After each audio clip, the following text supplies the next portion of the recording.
વર્તમાન સમય ટેકનોલોજીનો સમય ગણવામાં આવે છે. ઓનલાઈન ગેમિંગ અને સટ્ટા રેકેટ પણ હવે અત્યાધુનિક બની રહ્યા છે. ત્યારે સુરત પીસીબી અને એસઓજી પોલીસે આધુનિક રીતે રમાડવામાં આવતા જુગારનો પર્દાફાશ કર્યો છે.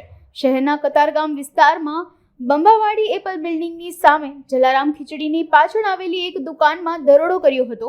આ દુકાનમાં એચએસ માર્કેટિંગ ફ્રેન્ચાઇઝીના નામથી લોકોને યાંત્રિક કોઈની મદદથી જુગાર રમાડવામાં આવતો હતો.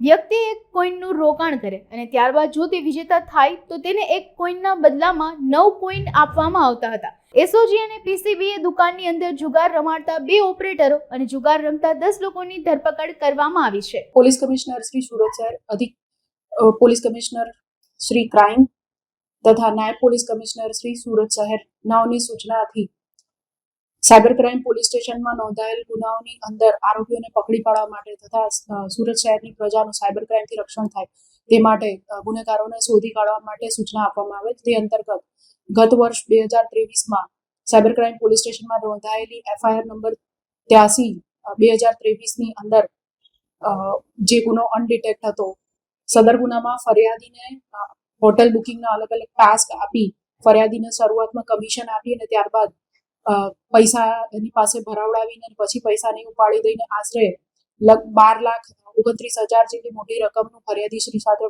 ફ્રોડ કરવામાં આવેલું હતું. સદર અનડિટેક્ટ ગુનાના સાયબર ક્રાઇમ પોલીસ દ્વારા ડિટેક્ટ કરીને 3 જેટલા આરોપીઓની ધરપકડ કરવામાં આવી છે.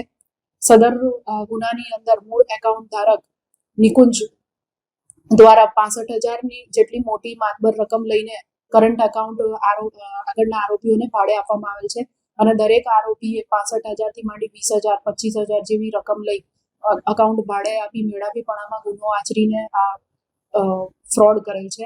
હજુ આગળની કાર્યવાહી અને ઇન્વેસ્ટિગેશન ચાલુ છે.